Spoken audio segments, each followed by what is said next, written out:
sebelum kita mulai sesi presentasinya, kita akan ada video singkat dari para finalis pameran yang berisi tentang pengenalan singkat tentang karya yang mereka buat. Betul banget Kang, tapi kayaknya kita turun dulu nggak sih Kang? Kayaknya kita ngawangin layarnya nih. Benar ya, nanti kita ngawangin terus nih. Oke, kita turun dulu deh sekalian nonton bareng juga sama teman-teman yang lain. Betul banget, aku juga penasaran banget sama karya-karyanya Kang. Oke, kenapa gitu kita? Oke.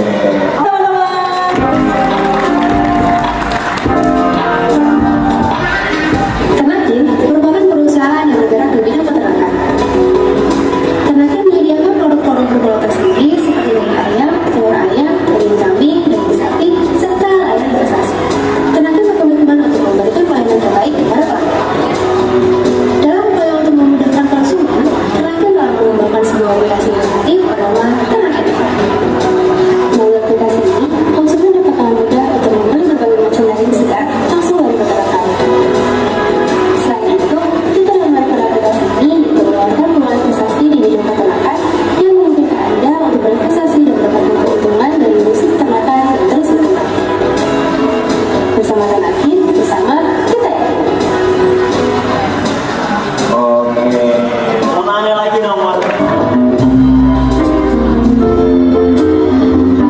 It had to be you. It had to be you.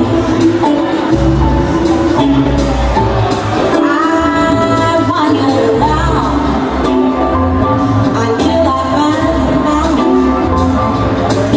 somebody who would make me be true.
Oke, tepuk tangan dulu untuk Pizza Group.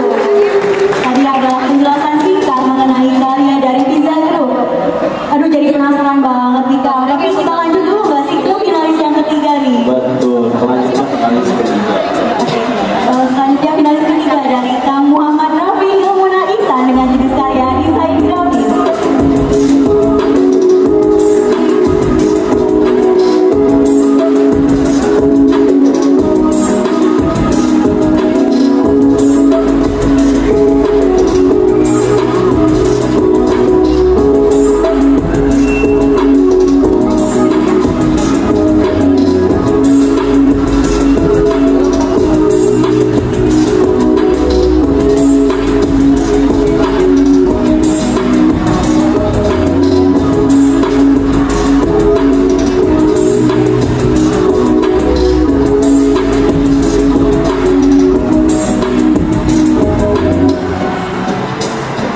Oke, tadi ada penjelasan singkat tentang karya kakak, tepuk tangannya dulu dong.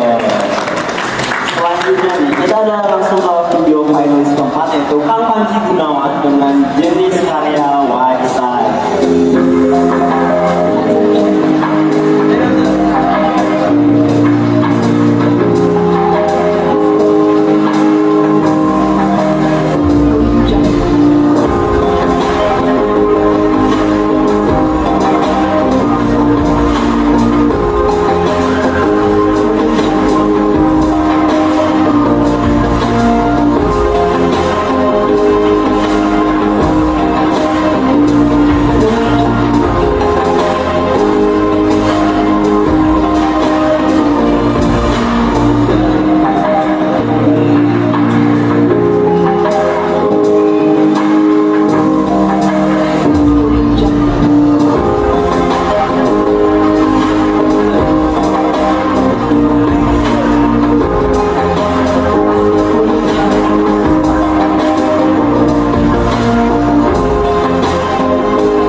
dipatuhi oleh para finalis nih teman-teman. Waduh, apa aja tuh Kang kalau boleh tahu? Oke, jadi tata tertibnya yaitu yang pertama, presentasi akan dilakukan di atas panggung di hadapan para juri. Peserta harus hadir di lokasi presentasi 15 menit sebelum waktu yang dijadwalkan untuk menghindari keterlambatan. Peserta harus menjaga sikap profesional dan saling menghormati peserta lain. Peserta diperbolehkan menggunakan sarana dan prasarana yang menunjang karyanya dan sesuai dengan isi presentasinya. Pada saat presentasi, waktu berjalan saat peserta mulai berbicara. Setiap peserta diberikan waktu maksimal 10 menit untuk presentasi. Setelah presentasi, sesi tanya jawab akan berlangsung selama 10 menit. Baik, selanjutnya yaitu waktu akan diawasi oleh panitia dan peringatan waktu akan diberikan 2 menit sebelum waktu presentasi berakhir.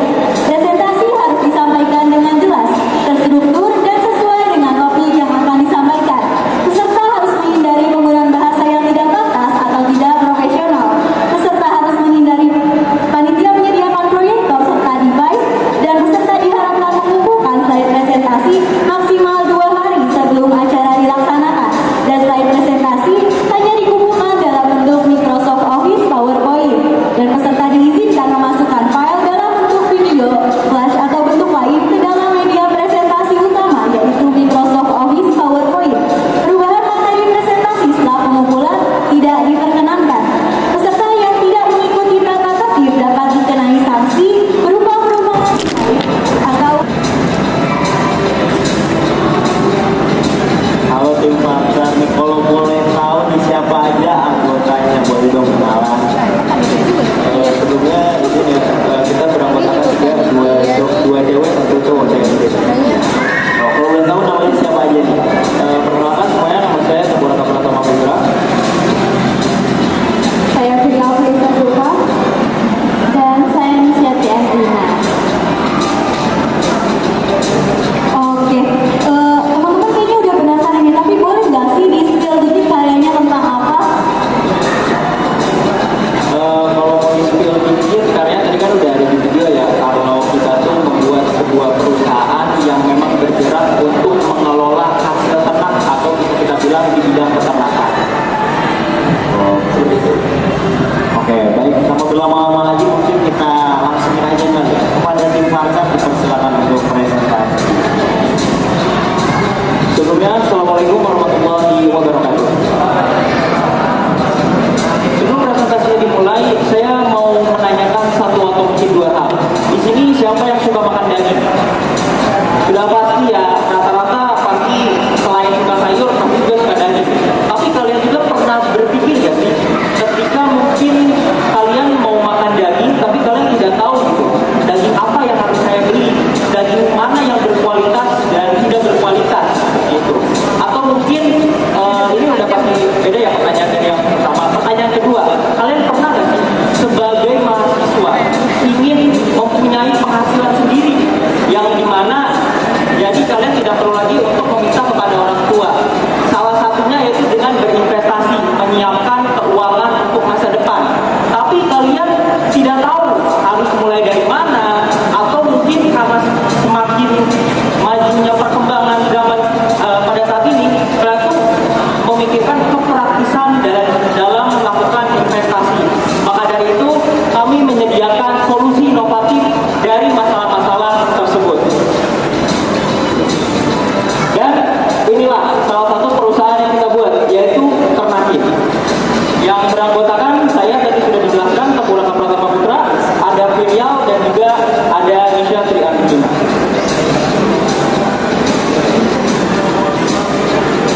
Bisa di next.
tidak terlalu mengerti harus mulai dari mana. Oke, next. Jadi, next. Bisa di next. Dan ini merupakan tampilan dari aplikasi Ternakin. Ada main menu, di sini ada tempat untuk membelinya, dan ini adalah UI untuk investasinya. Bisa di next. Nah, ini adalah website yang dimana website ini dibuat untuk memberitahu kepada orang yang ingin menggunakan Ternakin atau mungkin investor yang sudah berinvestasi di Ternakin dengan dimunculkannya produk-produk kita ada apa aja. Setelah itu ada berita mengenai Ternakin dan juga ada sudah pasti karena kita ada investasinya di website ini disediakan laporan tahunan ataupun laporan keuangan dari mulai triwulan 1, triwulan 2, triwulan 3 sampai ke laporan tahunan keuangan yang ada di Ternakin. Bisa di next. Baik, sebenarnya kita ini sebenarnya bisnis driver ya teman-teman. Lalu apa sih bedanya Ternakin dengan perusahaan-perusahaan ternak lainnya? Jadi di Ternakin ini kita berinovasi dalam marketingnya ya teman-teman dan kemudahan dalam transaksinya, yaitu dengan menggunakan aplikasi juga website. Lalu kita juga mau memudahkan orang-orang yang ingin berinvestasi gitu, berinvestasinya dengan hal yang lebih dekat dengan kita gitu. Kan teman-teman tadi juga udah pada setuju ya kalau teman-teman suka daging. Dari suka daging itu jadi teman-teman mungkin lebih kenal lagi dengan investasi dan bisa mencoba investasi. Oke, next. Jadi targetin kita itu ya masyarakat umum yang membutuhkan produk ternak berkualitas, terus calon investor dan supermarket atau restoran-restoran. Nah, online ini strategi marketing kita ya teman-teman. Jadi kita itu pengen daging kita atau produk kita itu ada di mana-mana, bisa mencapai target dimanapun tanpa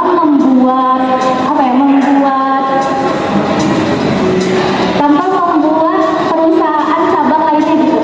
Gimana caranya? Kita kan punya aplikasi, itu ada delivery-nya juga, layanan delivery antar produknya.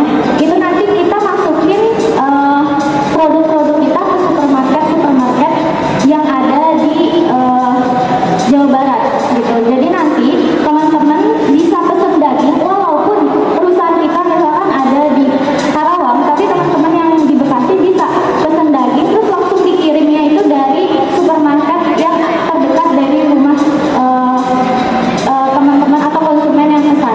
Jadi kita itu bekerja sama dengan supermarket untuk memasukkan produk kita gitu.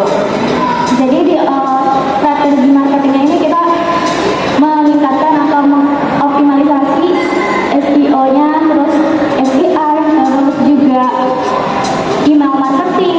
Kita pakai online PR juga, PPC advertising-nya juga, dan untuk yang offline-nya kita berpartisipasi dalam pameran-pameran peternakan dan pertanian lokal, juga membangun kerja sama. Oke, next. Dan ini yang tadi sempat saya mention, apa bedanya kita dengan perusahaan-perusahaan sejenis? Kita yang pertama menawarkan harga yang kompetitif, juga menyediakan tempat untuk investasi yang mungkin di perusahaan-perusahaan sejenis lainnya tidak ditawarkan. Baik, next.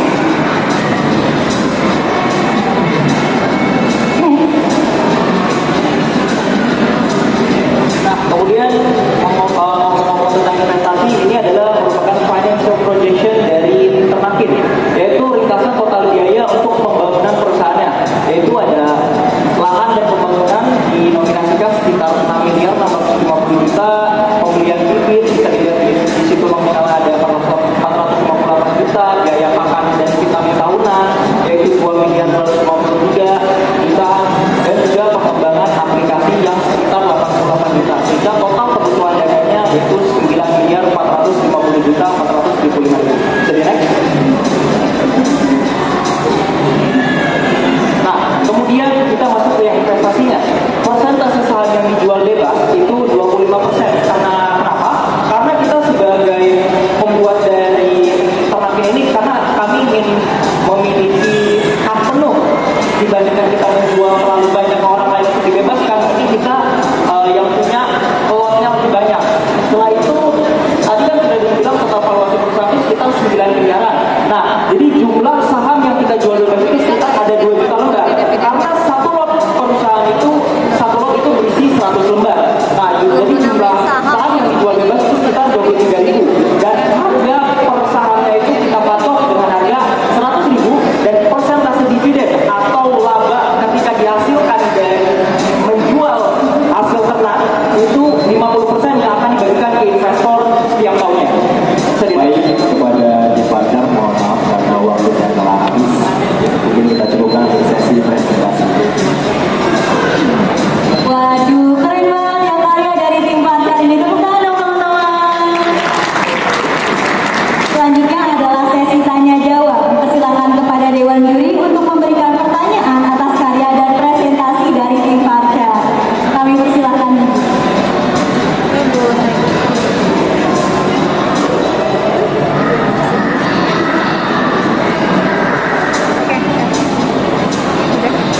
Halo. Oke, terima kasih tim Fajar, presentasi yang sangat bagus. Oke, ini sedikit, ini berarti kan bikinnya bisnis bisnis konsep. Nah, bisa nggak kalian memberikan apa ya, alasan untuk kami agar kita berat ya proposalnya, agar kami mau berinvestasi. Kira-kira apa sih yang keuntungan yang akan kalian bisa berikan? Untuk mengajak atau menginfluence orang untuk mau investasi di sini. Mungkin izin untuk menjawab pertanyaan tersebut. Cara kita untuk menginfluence orang-orang supaya mau investasi di kita. Karena pertama ada sih salah satu aplikasi investasi yang mungkin nggak bisa saya sebutkan di sini. Memang itu merupakan salah satu aplikasi investasi yang mudah digunakan. Namun kalian sebagai pengguna baru dari aplikasi tersebut, walaupun simple, kalian harus memilih perusahaan mana, saham mana yang kalian harus pilih. Yang menurut kalian, oh ini loh yang bakal untung, oh ini loh yang bakal down harganya. Nah, kalian juga nggak tahu kalau misalkan kalian alokasikan uangnya itu bakal di perusahaan itu dipakai sebagai apa sih? Dan sekarang juga kan investasi itu bentuknya banyak, saham ada, obligasi ada, pasar uang ada, dan hal lainnya. Dan untuk pemula menurut saya itu masih agak pusing gitu ya untuk harus menjelaskan satu-satu pasar uang itu bergeraknya bagaimana, obligasi bagaimana. Sementara kalau ternakin, kalian sudah tahu kalian beli lot perusahaan kita, uangnya masuk ke pengelola diternakin, sudah tahu kalau uang itu pasti dipakai untuk pakan sapinya, pakan hewan ternaknya, vitamin hewan ternaknya. Jadi kalian jadi tahu, dan kita menggunakan UI yang benar-benar simple sehingga bisa mudah dipahami bagi orang-orang awam. Nah, untuk lebih menginfluence-nya, mungkin kita menggunakan promosi seperti biasa, kita menggunakan influencer ataupun yang lainnya untuk menjelaskan juga bahwa investasi di ternakin ini mudah loh, dan jangan bilang kalau investasi itu suatu hal yang susah, karena sudah terbukti kita membuat yang lebih simple dibandingkan yang lain. Mungkin cukup sekian.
toko daging Nusantara. Miripnya berarti dari sisi jual beli dagingnya ya? Jual beli dagingnya. Oke. Kemudian dilihat dari sini ya, checklist banyak itu di kolom tersedia di berbagai e-commerce. Itu terchecklist di gerai daging maupun di toko daging gitu ya. Sementara di Ternaktif itu malah minus tuh ya. Sementara masyarakat, segmentasi masyarakat saat ini kan sangat hype untuk berbelanja online melalui e-commerce ya, dengan berbagai macam tawaran, promo dan lain sebagainya. Nah, kenapa di sisi itu justru nggak ada tuh di kalian? Gimana tuh? Oke, jadi kita mau buat layanan sendiri ya. Jadi kita mau beda dari yang lain supaya lebih apa ya, lebih terlihat dan lebih ada ikoniknya tentang Ternakin ini, gitu Bu. Mungkin boleh saya tambahkan Bu, kalau misalkan kita kenapa nggak ada checklistnya kayak gerai daging berdikari atau mungkin toko daging Nusantara yang tersedia di berbagai e-commerce? Karena pertama, kita kan sudah memiliki aplikasi tersendiri yaitu Ternakin app, yang dimana bisa langsung beli di aplikasi tersebut dan bisa langsung menggunakan tadi yang fitur unik tadi yang telah saya sampaikan, yaitu investasi. Dan juga kami bertiga tuh ingin gitu daging yang kita pasarkan mulai dari kita fresh dan sampai ke tangan konsumen pun masih fresh gitu. Sementara kan kalau misalkan kita menggunakan e-commerce kan pasti menggunakan layanan jasa pengiriman yang kayak biasa JNE atau JNE yang lainnya. Nah, mungkin kalau misalkan kita akan menghadirkan pengiriman tersendiri yang dimana supaya seperti itu lagi balik untuk menjunjung kualitas tinggi kita, menjamin kualitas kita dari tangan kita sampai ke tangan konsumen. Oke, seperti itu. Oke, tadi berkaitan dengan soal fresh ya. Freshnya berarti apakah si Ternakin ini kemudian end usernya langsung ke konsumen, atau dia apakah butuh distributor seperti tadi dikatakan ke gerai-gerai dulu, ke supermarket dulu, di store baru sampailah ke konsumen. Jadi dia hanya hilirisasi dari hulu ke hilirnya agak rantainya agak panjang tuh. Gimana cara memaksimalkan fresh tadi? Seperti apa?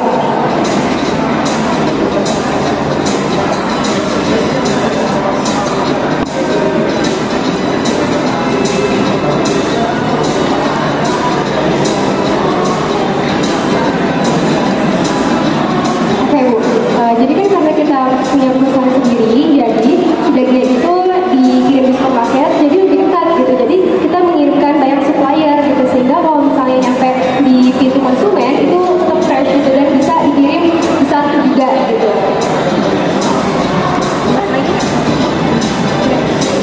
Oke, cukup ya. Dikembalikan kepada Wawancara.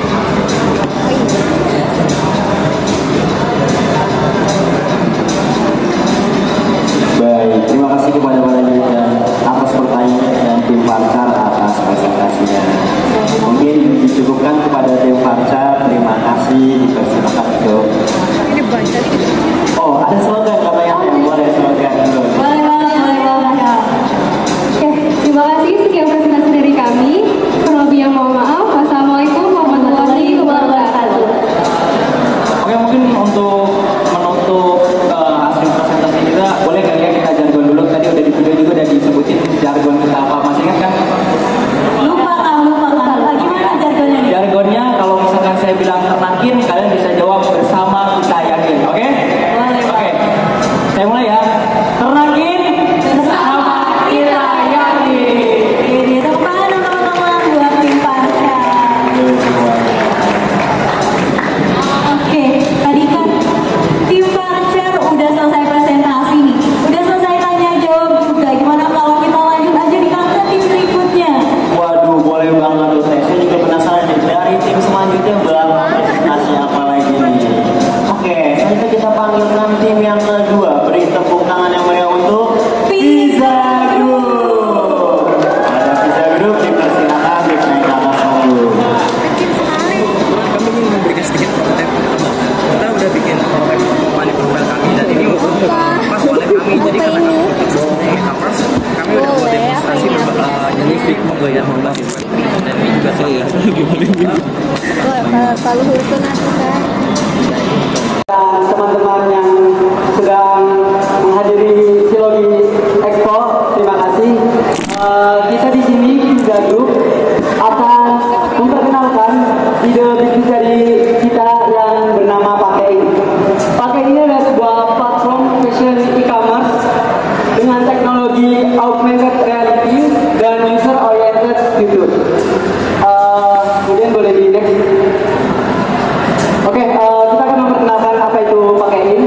Pakai itu adalah sebuah tipe bisnisnya e-commerce. Dia fokusnya ke fashion dan kita berdiri di tanggal 4 April 2024. Visi kami menjadi platform fashion e-commerce yang sustainable, berkelanjutan, berteknologi canggih dengan fleksibilitas tinggi serta mendukung perekonomian bangsa melalui pemberdayaan UMKM dan brand-brand lokal.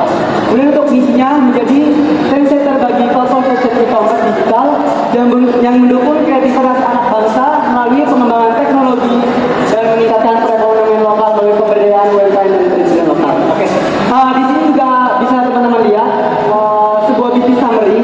Kita menyediakan sebuah fitur, pertama ada augmented reality.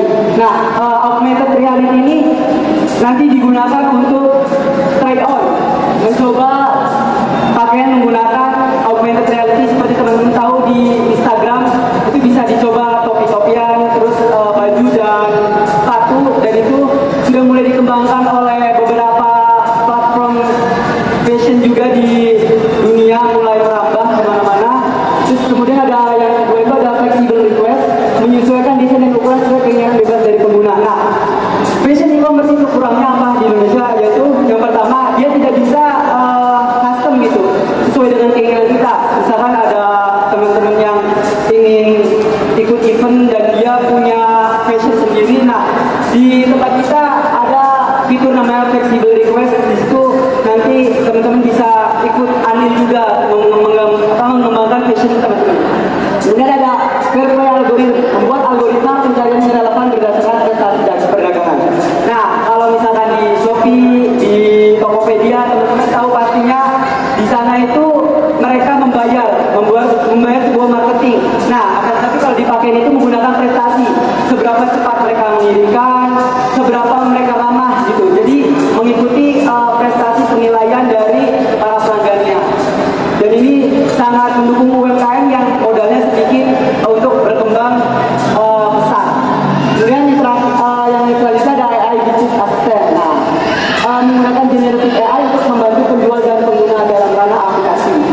Untuk generative AI ini digunakan untuk apa sih? Yaitu untuk mencari preferensi teman-teman ketika misalnya mau nyari baju yang kemeja hitam, terus bahannya seperti ini, ukurannya seperti ini. Nah, nanti generative AI ini mencari penyedianya, tokonya dari mana. Dan terakhir ada Entrepreneur Tools, membantu mengembangkan sumber daya penjahit melalui peningkatan skill bisnis dan menjahit melalui kursus, seminar atau workshop. Nah, di sini ada Entrepreneur Tools itu untuk membantu UMKM-nya gitu, untuk membantu UMKM dalam menjahit, terus juga bisnisnya bagaimana jalannya, dan nanti juga di situ ada workshop buat memahami perkembangan teknologi yang ada di Pakai. Oke, boleh next. Nah, kita nggak yang main-main gitu untuk membuat bisnis ini. Makanya kita cari data sekundernya. Ini data sekunder yang pertama ada 44% transaksi bermasalah akibat salah ukuran. Nah, tadi kan kita juga udah udah sedikit disinggung itu mengenai fitur-fitur yang buat ukuran. Selanjutnya ada 41% frustasi mencari produk yang relevan. Selanjutnya ada 45% mengharapkan fitur virtual fitting. Selanjutnya ada 28% proses berbelanja fashion sangat rumit. Nah, dari permasalahan ini hadirlah solusi yang tadi juga sudah disebutkan di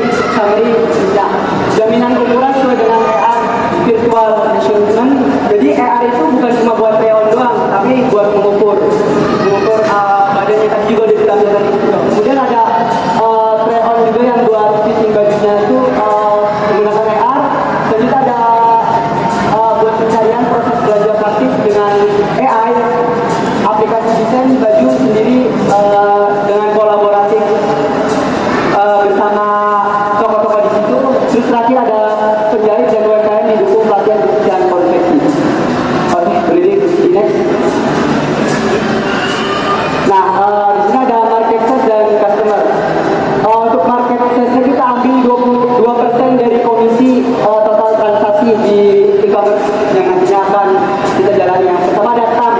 TAM itu kita dapatkan 8,2 triliun dari 13,6 juta UMKM. Nah, ini keseluruhan UMKM di Indonesia.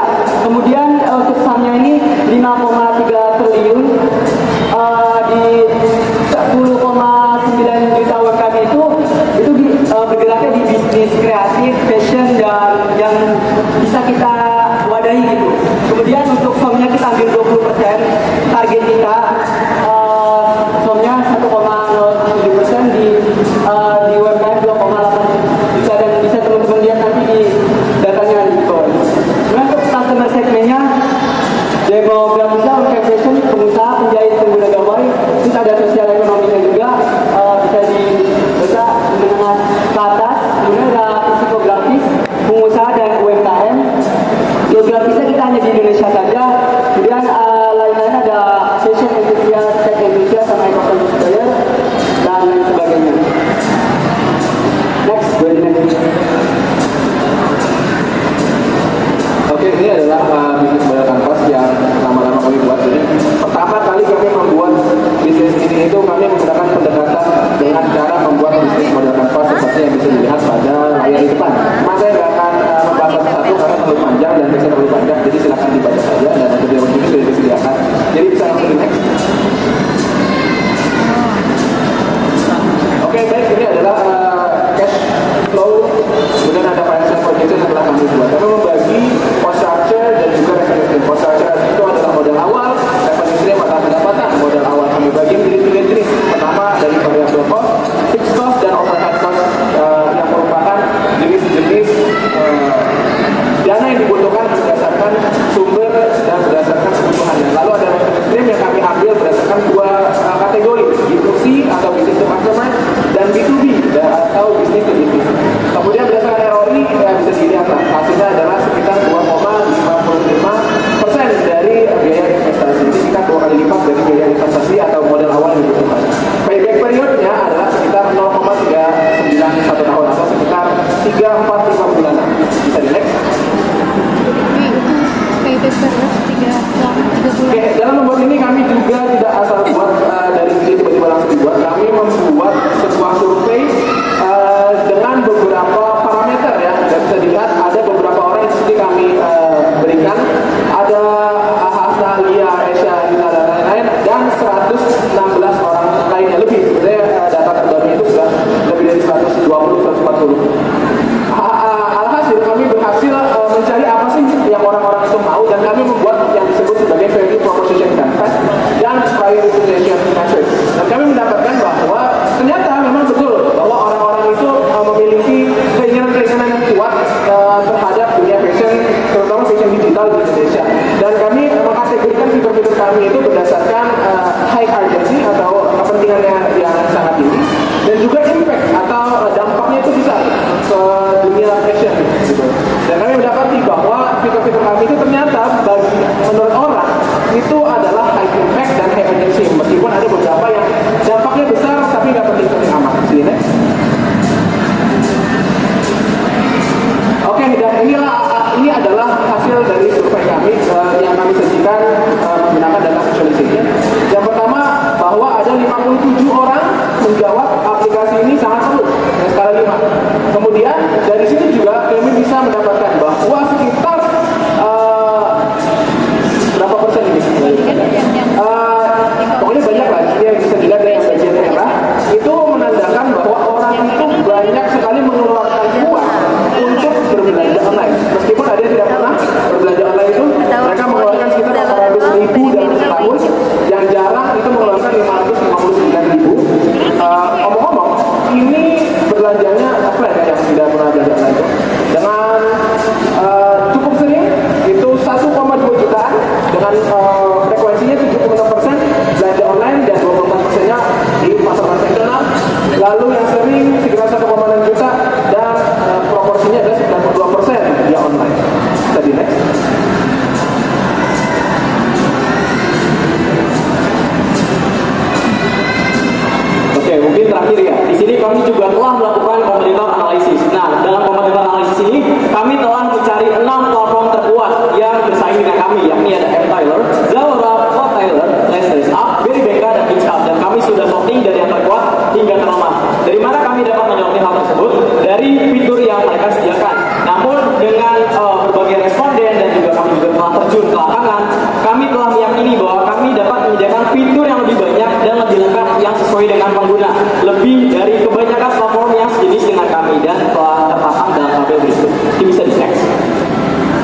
jangka pendek, jangka menengah, dan jangka panjang. Pada jangka pendek kami berfokus kepada pembuatan platform dan juga fitur serta legalitas. Dan untuk jangka panjang kami berfokus kepada pemasaran dan juga pengembangan fitur berbasis user oriented. Apa sih itu user oriented? Kami berfokus kepada pengembangan yang dimaui oleh user, dan pada jangka panjang kami berfokus kepada teknologi terbarukan seperti teknologi blockchain yang sudah kami implementasikan. Itu bisa di next. Dan ini adalah kami dari tim Visa Group. Bisa di next. Baik, mohon maaf pada Visa Group karena waktu presentasi yang diberikan sudah habis, jadi maka presentasi dicukupkan terlebih dahulu. Ya, mungkin boleh penutup dulu ya? Boleh. Oke, mungkin izin penutup Dewan Juri. Kami harap platform kami dapat menjadi disrupsi bagi era industri fashion untuk saat ini dan masa yang akan mendatang. Terakhir dari kami, KPI solusi untuk masalah fashionmu. Sekian, terima kasih. Wassalamualaikum warahmatullahi wabarakatuh. Keren banget ya karyanya Kang. Betul. Selanjutnya ada sesi tanya jawab yang akan diberikan kepada tim Visa. Mungkin kepada Dewan Juri dipersilakan untuk pertanyaannya kepada Visa.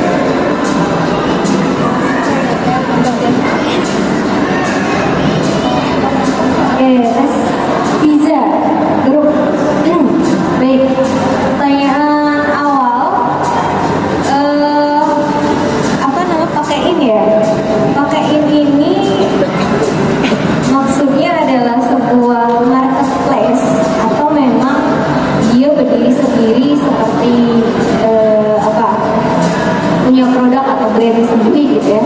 Atau memang dia sebuah marketplace yang dimana di sana UMKM bebas memasukkan produk itu gitu. Baik, terima kasih banyak. Jadi, izinkan membuat. Pertama-tama, pakaian ini adalah sebuah marketplace ya. Jadi kami tidak menjual produk sendiri, kami bukan agregator yang menjual produk-produk kami sendiri. Jadi kami menggait atau berkolaborasi dengan para UMKM yang menjual brand-brandnya sendiri. Jadi kami juga tidak menjual brand-brand yang sekiranya dalam bahasa kasarnya KW. Kami menjual originalitas, seperti misalkan ada brand-brand yang mungkin sering kita dengar seperti Erigo Apparel atau Recycle dan lain sebagainya. Itu yang kami berdayakan untuk meninggikan potensi-potensi UMKM fashion lokal dibandingkan dengan produk-produk yang dari luar sana. Seperti itu.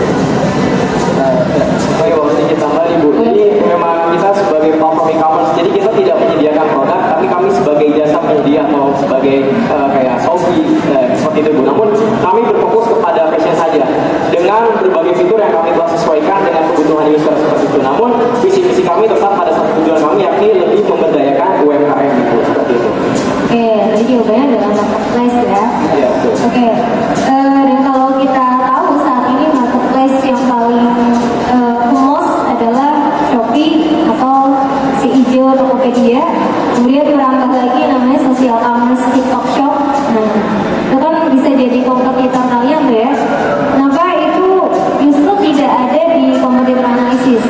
Yang disajikan di sini ada dari Benka, Zalora, Hijab, MT Taylor. Itu alasannya kenapa? Oke, saya izin menjawab Mas Juri. Sebenarnya kenapa kami tidak memasukkan berbagai platform e-commerce yang sudah terkenal seperti Shopee, Tokopedia ke dalam kompetitor analisis kami? Karena kami melihat adanya perbedaan segmentasi market pada aplikasi kami.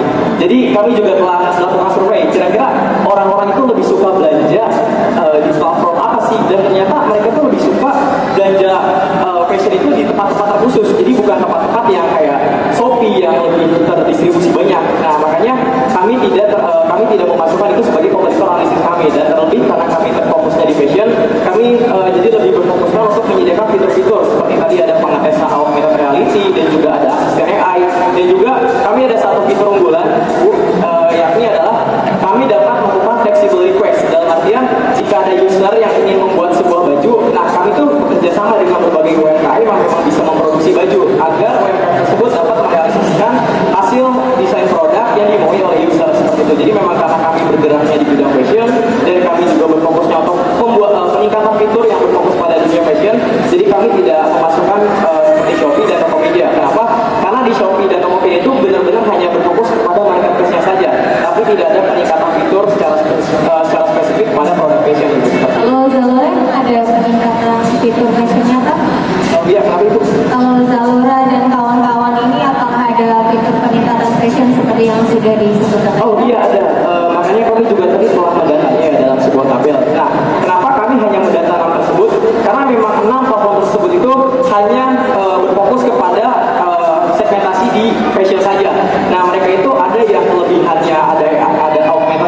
juga.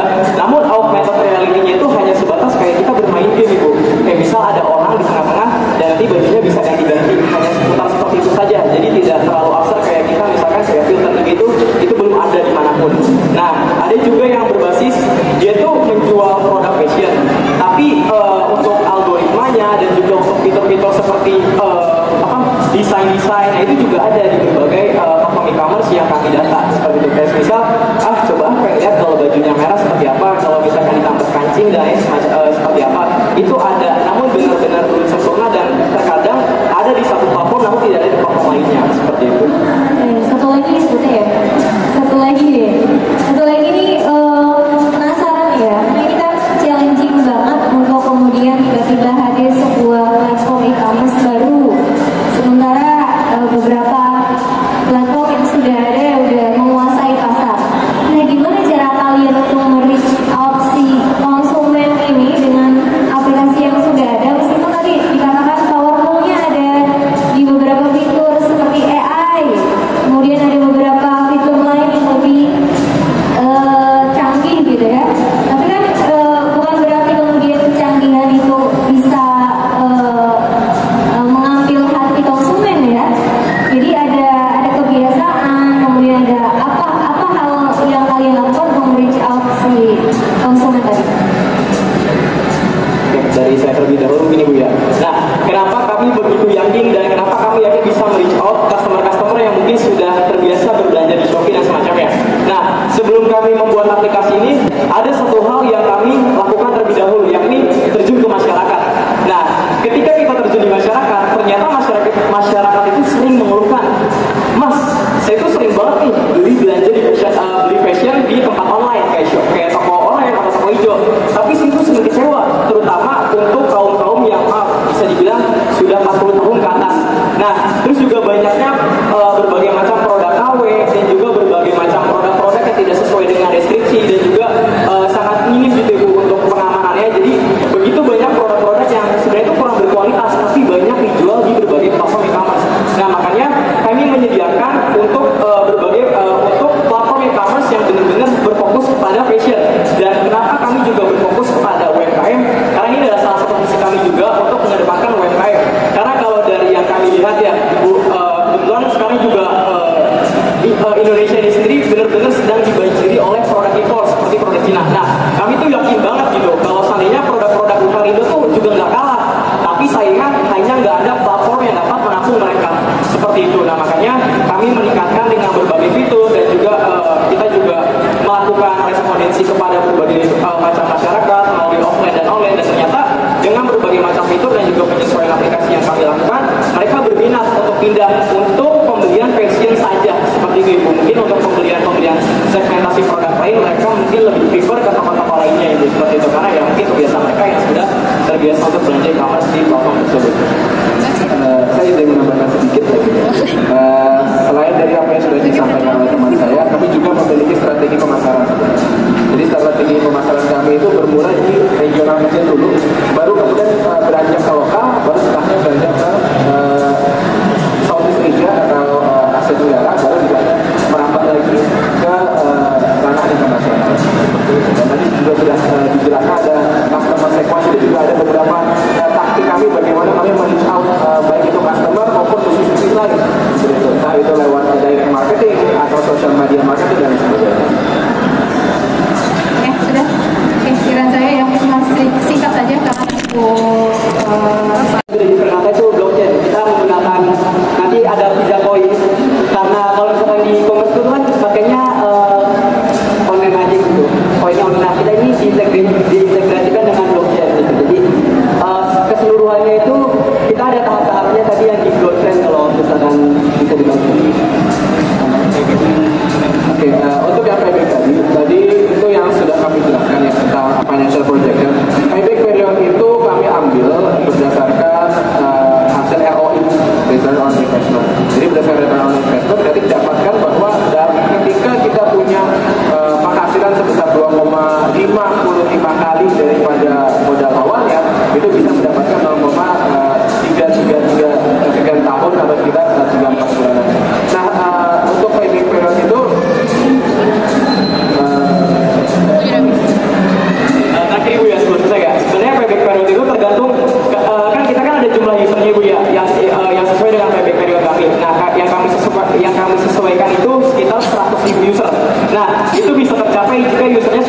nih Bu, seperti itu. Karena ini masih pengembangan lebih lanjut ya.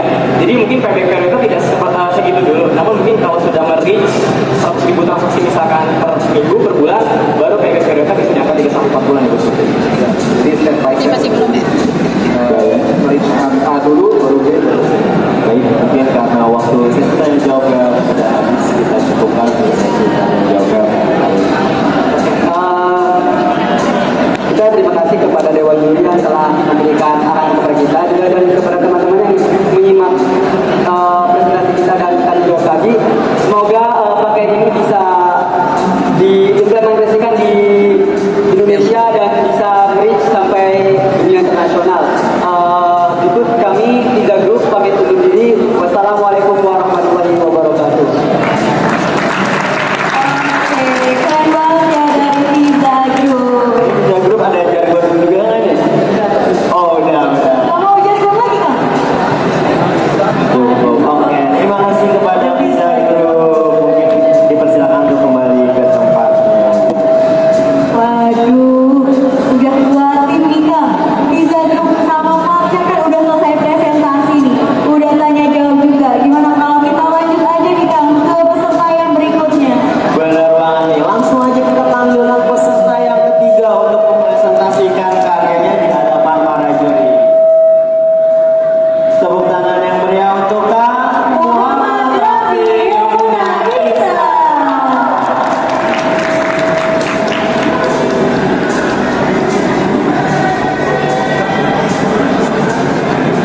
Halo Kak Raffi. Halo. Keren banget. Kalau boleh tahu karyanya tentang apa? Oke, karya saya ini tentang scientific poster atau disebutnya poster ilmiah ya. Waduh, itu posternya Kang Raffi terinspirasi dari mana tuh membuat poster itu? Sebenarnya dari pengalaman pribadi, cuma nanti lebih lengkapnya dengerin aja kali ya. Waduh, tapi karya sekeren itu tuh buatnya berapa lama sih Kang? Kurang lebih sebulan kayaknya. Waduh, lumayan ya, berjalan lah ya. Mungkin kita langsungkan saja kepada Kang Raffi untuk presentasi kepada Dewan Juri. Untuk Kang Raffi dipersilakan. Terima kasih untuk para MC. Sebelumnya, Assalamualaikum warahmatullahi wabarakatuh. Selamat sore para Dewan Juri yang terhormat dan teman-teman saya semua yang hadir pada hari ini. Saya izin untuk mempresentasikan sebuah karya saya, yaitu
Oke, di sini ada fungsi dan kegunaan dari poster yang saya buat. Yang pertama itu adalah sebagai sarana pendidikan, yaitu untuk meningkatkan kesadaran tentang pentingnya etika dalam bermedia sosial. Lalu yang kedua adalah panduan praktis untuk menyediakan tips dan trik untuk menjaga etika kita dalam penggunaan media sosial dalam kegiatan sehari-hari.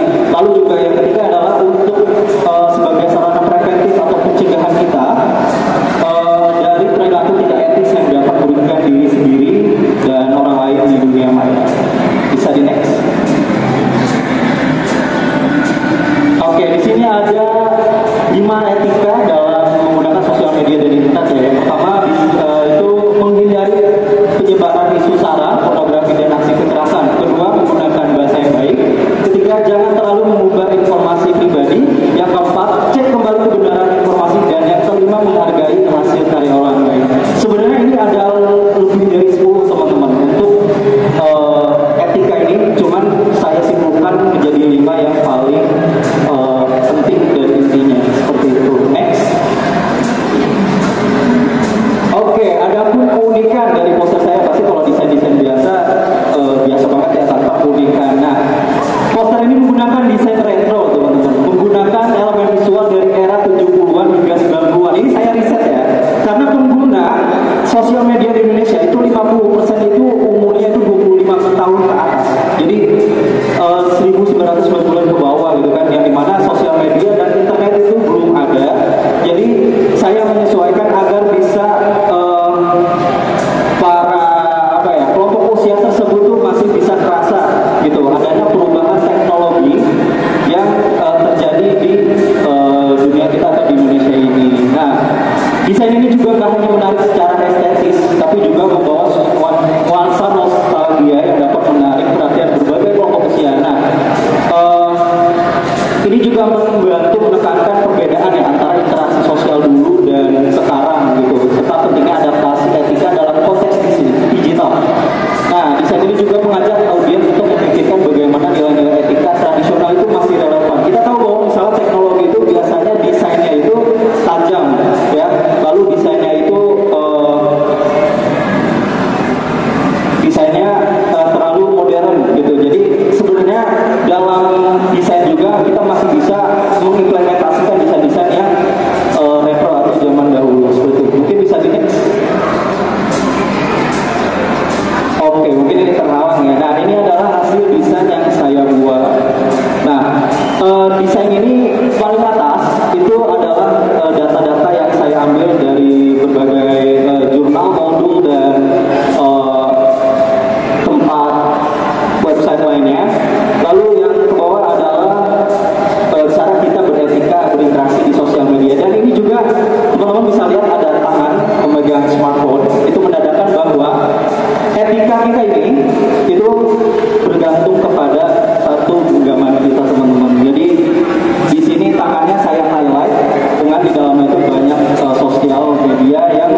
sosial media ya. Jadi ya biar kelihatan secara langsung maksud dari desain grafis kamu ini. Gitu. Jadi pembaca sudah melihat oh tahu begini.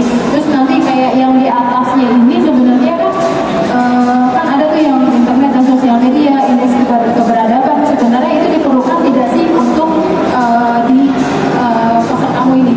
Diperlukan atau tidak untuk yang ini? Karena kamu kan hanya yang berinteraksi dengan di sosial media itu kan yang diperlukan gitu kan? Apakah itu diperlukan? Gitu. Kalau misalnya tidak diperlukan ya lebih baik nggak usah dimasukkan. Tapi kalau misalnya diperlukan mungkin kamu bisa mencari lagi grafis yang lebih enak untuk dibaca. Gitu. Oke, terima kasih itu aja dari saya. Ya, terima kasih Bu.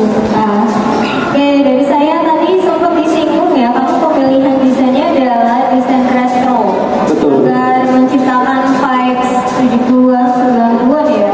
Dengan yang kamu katakan tadi, pengguna sosmed rata-rata 25 tahun ke atas. Iya betul.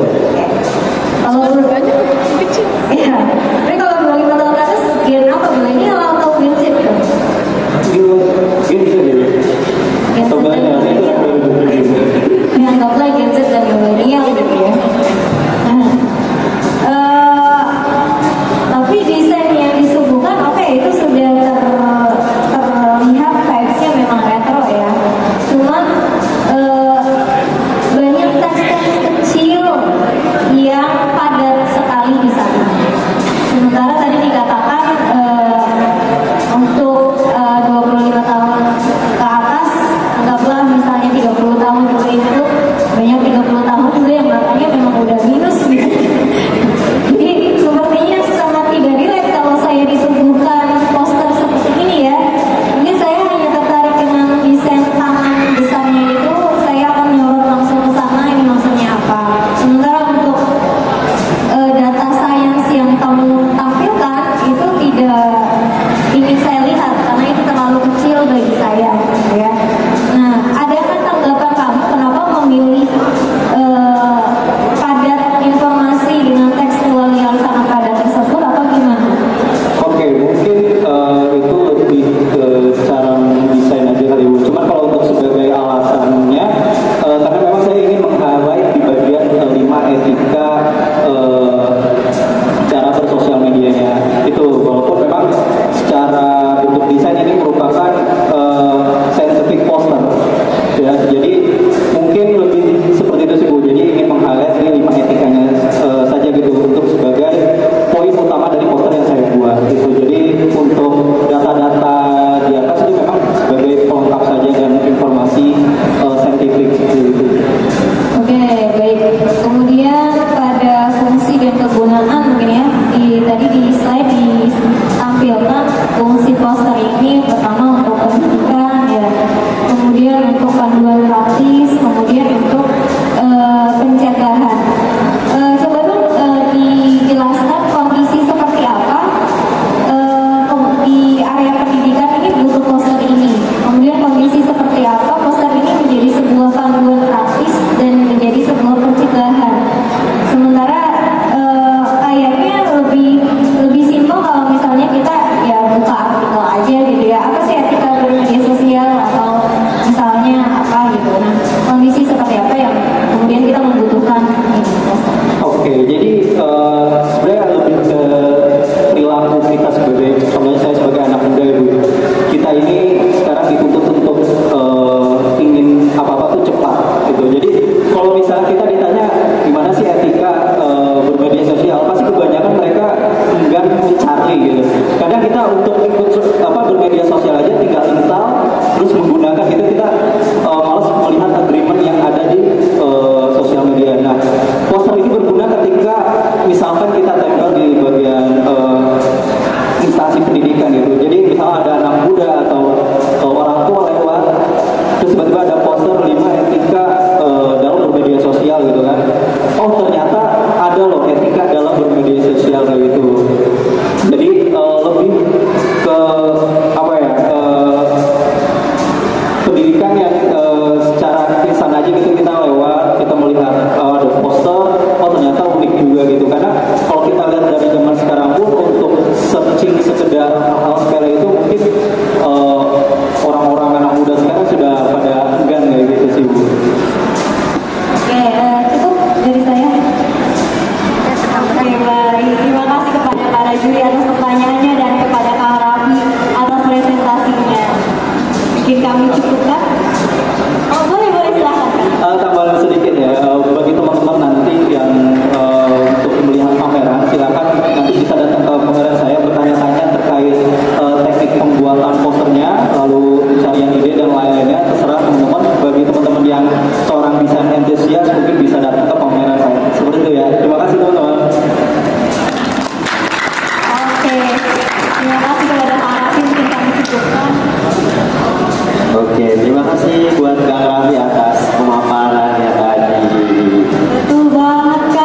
kami persilahkan kepada Kang Panji Gunawan untuk melakukan sesi presentasinya. Tepuk tangan dong buat Kang Panji.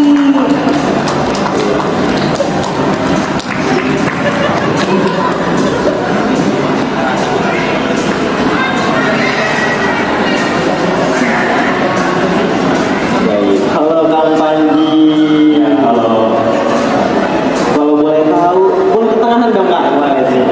Kalau boleh tahu karya yang Akang buat ini apa nih Kang? Oke, di sini untuk karya yang saya buat, tadi kan sudah lihat video demonya ya.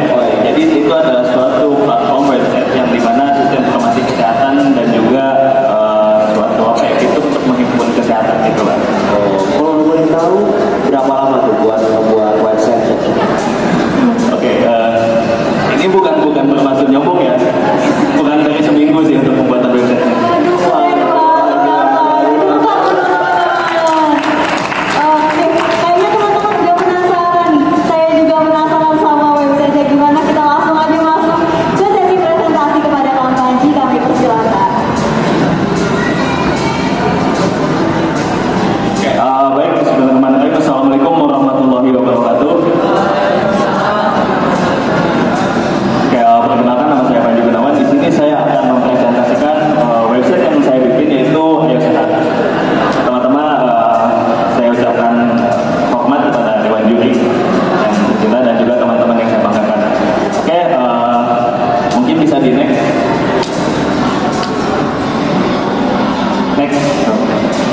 Oke, nah nama karya yang saya buat itu adalah Ayo Sehat. Mungkin di sini saya akan bercerita terlebih dahulu ya tentang latar belakang saya membuat website ini gitu kan. Jadi perlu teman-teman tahu gitu kan, saya itu dulu pernah diet gitu kan. Walaupun sekarang balik ke sejalan awal gitu kan. Cuman ya pas saya diet dan yang saya rasain adalah ketika mencari informasi di internet itu tidak adanya platform yang terdapat fitur-fitur yang lengkap gitu untuk mendukung proses diet saya gitu kan.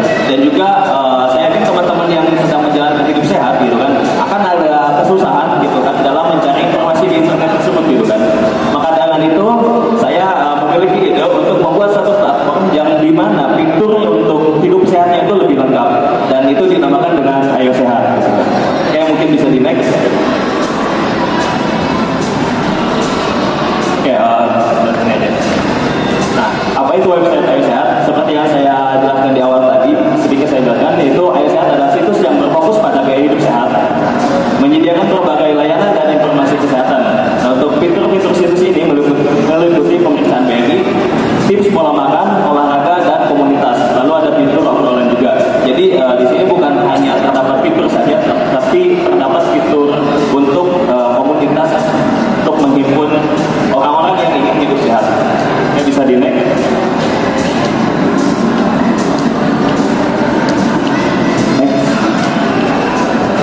Nah, di sini terdapat fitur dan kegunaannya. Untuk yang pertama itu adalah login dan juga buat akun. Mungkin di sini teman-teman sudah paham lah ya untuk login dan buat akun sendiri itu bagaimana gitu kan. Lanjut ada fitur beranda yang mana menampilkan fitur-fitur kesehatan, lalu ada info kesehatan dan juga ada kontak untuk jika memang contohnya seperti teman-teman misalkan lupa password gitu kan, itu bisa langsung kontak saja adminnya biar nanti admin yang memberitahu password kalian gitu kan. Selanjutnya ada informasi, itu menyediakan informasi kesehatan ya, yang seperti saya jelaskan tadi, sepertinya ini ketutupan yang hitam ya untuk informasi kesehatannya. Mungkin nanti biar lebih jelasnya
ada fitur utama ya.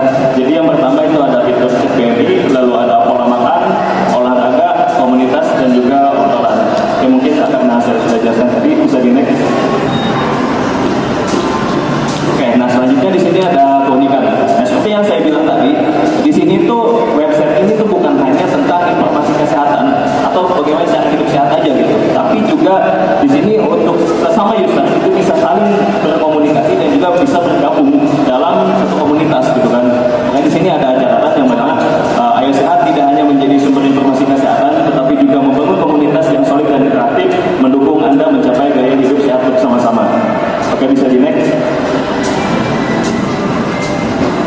Nah untuk selanjutnya di sini ada tampilan websitenya seperti tampilan beranda, lalu ada section info kesehatan kontak BMI, itu bisa di next sampai slide terakhirnya. Dan di sini ada fitur komunitas juga fitur obrolan. Mungkin untuk tampilan websitenya untuk lebih jelasnya nanti teman-teman bisa cek langsung saja di websitenya atau bisa langsung diakses saja di next. Atau bisa langsung diakses aja di webnya yaitu ayosehat.blogspot.com. Oke, mungkin sekian presentasi yang saya sampaikan. Untuk kekurangan dan kelebihannya saya mohon maaf. Wassalamualaikum warahmatullahi wabarakatuh. Waduh, keren banget ya karya tepuk tangan dulu untuk Kang Panji. Oke, selanjutnya adalah sesi tanya jawab. Dipersilakan kepada juri untuk memberikan pertanyaan atas karya dan presentasi dari Kang Panji. Oke.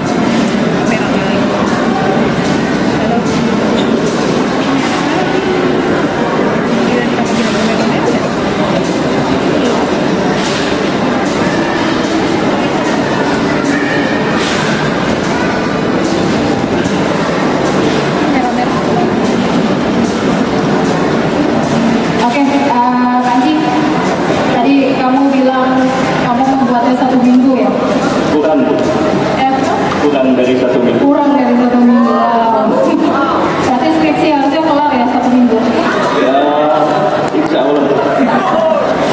Berarti yang memetik pertanyaan saya, kamu pakai metodologinya apa? Sebenarnya ini dia dulu.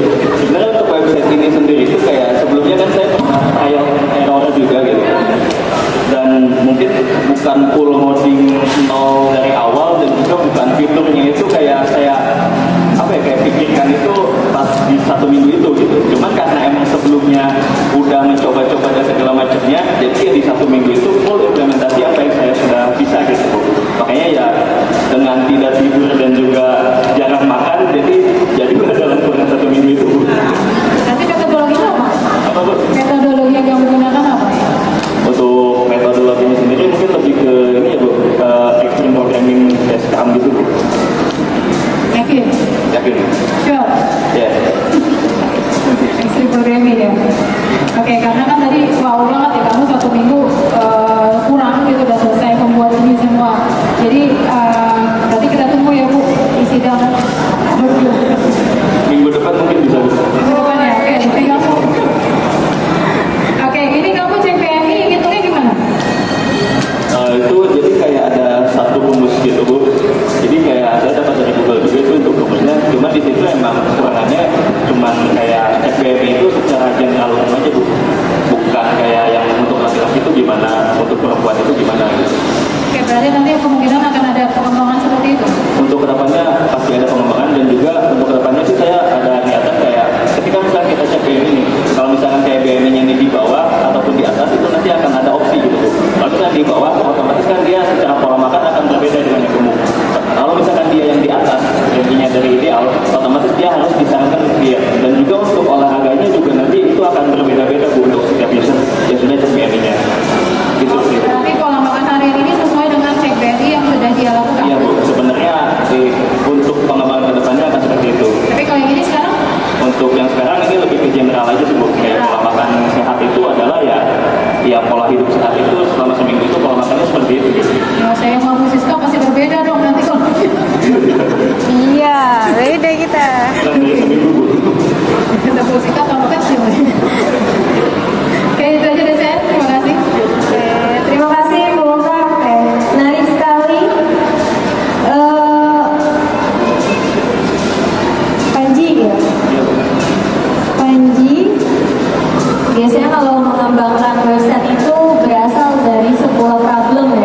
Iya betul. Tadi sudah disinggung problemnya dari diri saya sendiri, yaitu diet. Itu tadi ya. Mencari referensi diet. Referensi diet. Problem lain, problem utama. Ini kan banyak sekali fitur yang memang menjadi keresahan masyarakat umum. Itu apa? Kalau tadi diet atau yang kamu katakan problemnya diet, itu di fitur cek BMI itu hanya menampilkan sebuah angka, misalnya BMI Anda sekian kategori kurus, BMI Anda sekian kategori obesitas. Sementara tidak ada kemudian rekomendasi gitu ya. Apa sih yang harus saya lakukan kalau saya obesitas? Apa sih yang harus saya lakukan kalau saya ternyata masuk kategori kurus? Itu tidak ada di sini. Sementara tadi masalahnya adalah tentang problem tadi diet ya. Kemudian ada pola makan, itu aja dulu deh. Oke, Iya, silakan. lebih ke keresahan masyarakat sendiri ya, Bu. Mungkin karena di sini kan fiturnya itu kan begitu banyak, Bu. Dan keresahan masyarakat yang saya lihat itu adalah mungkin yang paling resah banget itu adalah selain sistem informasi untuk gaya hidup sehat itu sendiri kurang gitu kan, itu tidak adanya komunitinya juga, Bu. Terlebih untuk saya di Karawang sendiri gitu kan, komunitas kayak contoh teman saya tuh dia penyuka lari maraton gitu kan. Sementara di Karawang itu agak lumayan susah gitu, Bu, untuk itu sendiri. Maka dari itu kan ada fitur komunitas juga, dan juga ada fitur chat untuk kayak setidaknya kayak misalkan kalau misalkan saya mau hidup sehat itu saya ada teman loh gitu kan. Saya ada teman buat sama-sama hidup sehat di passion itu gitu kan. Lebih ke nge-building community juga gitu. Dan juga ada fitur kesehatan yang cukup lengkap juga di sini kan. Kayak tadi sorotan kamu adalah fitur komunitas ya. Sementara yang tadi saya tanyakan sebenarnya BMI itu ya, tidak ada rekomendasi. Itu kenapa tuh? Mungkin karena keterbatasan waktu juga sih, Bu. Oke, kurang lebih 1 minggu tadi ya. Saya hamin terakhir gitu, Bu, untuk mengumumkan karyanya. Ya mungkin bisa dikembangkan untuk menambahkan rekomendasi dan apa yang harus dilakukan. Tadi ada pola makan harian juga. Ini pola makan untuk si obesitas atau si kurus nih? Sebenarnya itu lebih ke pola makan sehat aja sih, Bu. General aja sih. General. Jadi kalau Saya makin gede, iya. Nanti saya makin kecil, perutnya makin besar ya. Karena mengikuti pola makan harian ini. Oke, baik. Kemudian terakhir ya, biasanya mengembangkan sebuah sistem itu tujuan selain tadi untuk memecahkan sebuah masalah, tujuan lainnya adalah ada orientasi terhadap cuan atau money. Entah misalnya di aplikasi ada yang disisipkan subscribe gitu ya, atau berlangganan, itu kan ada cuannya. Atau misalnya ada iklan yang kemudian disisipkan. Nah, kalau dari website kamu nih apa orientasinya? Oke, Ada orientasi ke sana nggak? ada tampilan beranda nggak? Tampilin ke yang ada beranda ya.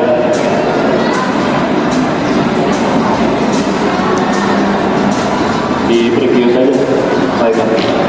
Terus, nah, oke, stop di sini aja. Di sini bisa dilihat, Bu, ini kan ada banner kan di sini. Iya, Nah, benar. sebenarnya gini, kesehatan sendiri gitu kan, identik dengan yang namanya itu suplemen sebenarnya. Nah, ketika memang kita menyediakan banner di situ gitu kan, banner tersebut itu bisa menjadi tempat untuk iklan itu sendiri, Bu. Suplemen itu sendiri. Dan juga kesehatan dan segala macamnya. Oh, jadi kamu menyediakan sebuah lahan area, Untuk pemasangan iklan itu. siapapun bisa memasang Ya. iklan di situ. Dan kalau misalkan Atau di iklan kamu sendiri yang kamu sisipkan atau gimana? iklan dari yang lain gitu, bukan iklan dari saya. Kebetulan saya tidak punya produknya juga. Kan bisa disisipkan AdSense, Google AdSense di situ kan? Google AdSense. Lebih ke itu sih, Bu, kayak si pihak yang akan mengiklankan itu mengontak ke kami, dan juga nanti kalau misalnya udah dengan segala macam MOU-nya dipasang di situ untuk banner iklannya. Ya, dengan kepastian kalau jumlah visitornya banyak. Oke, baik. Mungkin itu saja, saya kembalikan ke MC. Baik, terima kasih kepada Yudi atas pertanyaannya, dan terima kasih kepada Kang Panji atas pemaparannya. Ya, mungkin dicukupkan saja kepada Kang Panji.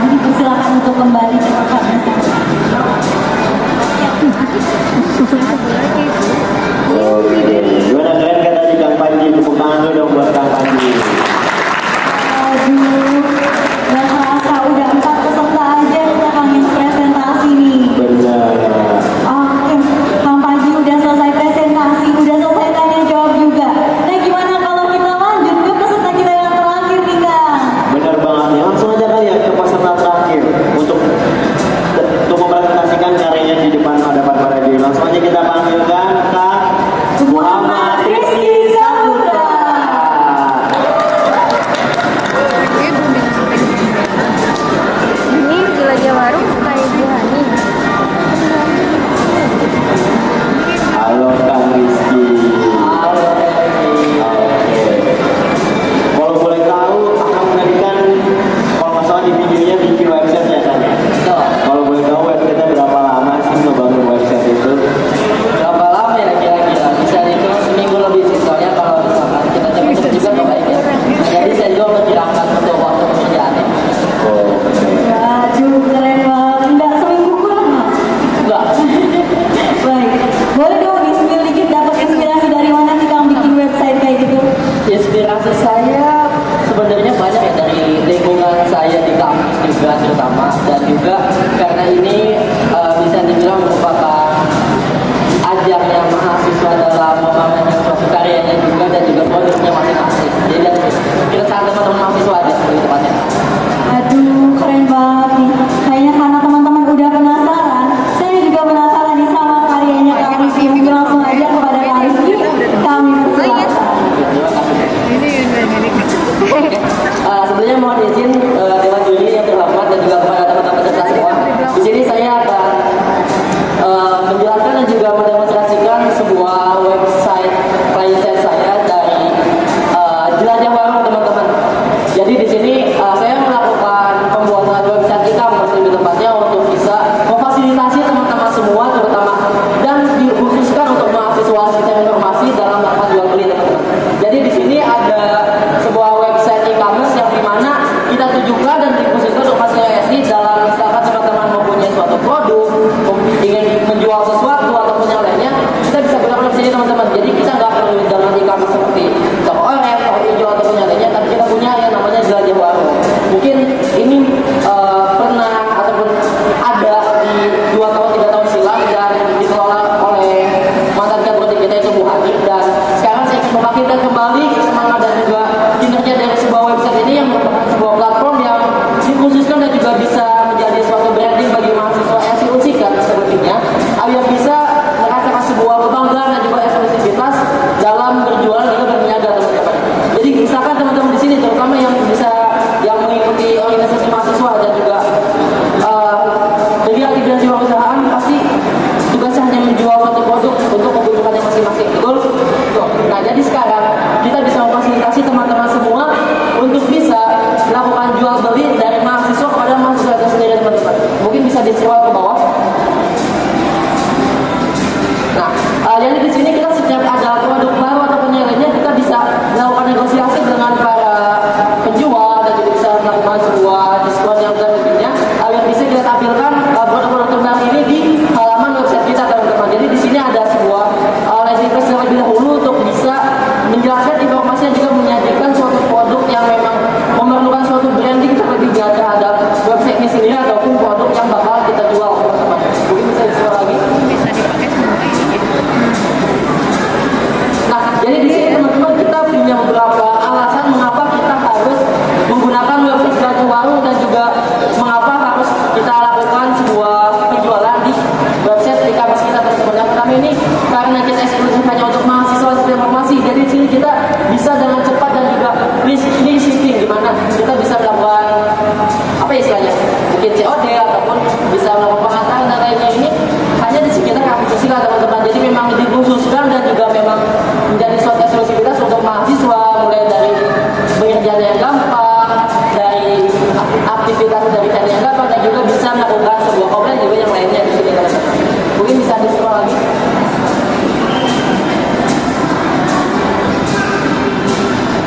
Nah, jadi di sini ada beberapa juga contoh dan juga sebuah media informasi yang didesain dari teman-teman juga untuk bisa menjual juga memberikan informasi yang lebih lanjut untuk bisa membantu teman-teman semua dalam menjual ataupun ingin membeli suatu produk yang bakal kita jual teman-teman. Mulai itu dari teman-teman yang memang memiliki suatu produk usaha, misalkan seperti makanan, pakaian dan lainnya, dan juga kita bisa bantu untuk melakukan branding semuanya di sini. Mungkin seperti itu, bisa disuruh lagi. Udah. Mungkin bisa saran saja teman-teman dari ke atas. Di paling atas itu ada button shop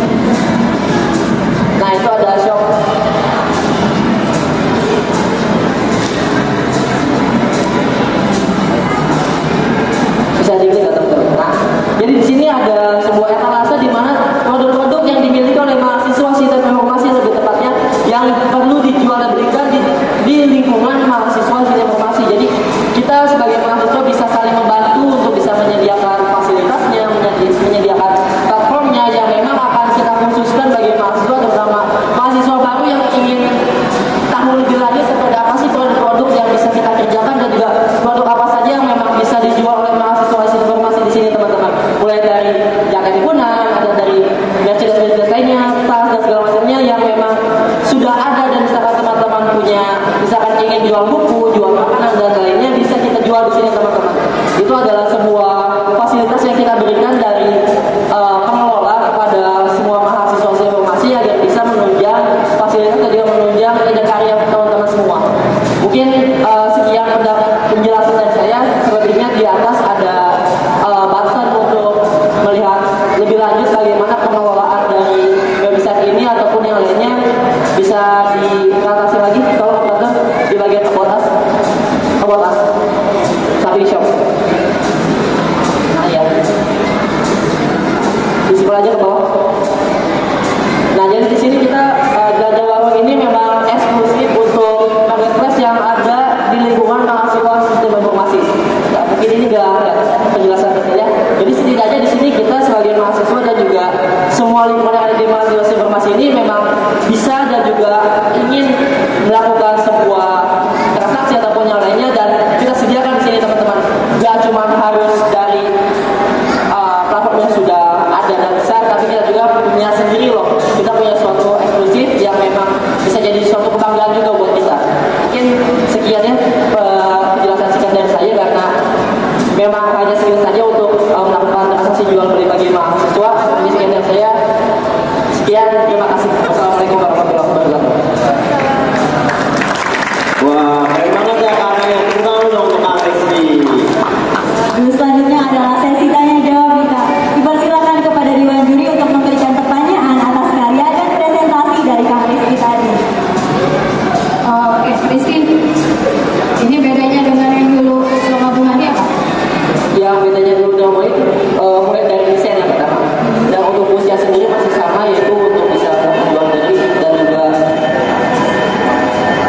masuk ke sini atau bisa jadi sebuah wadah untuk mahasiswa ST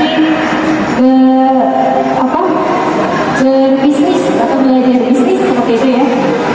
Idenya saya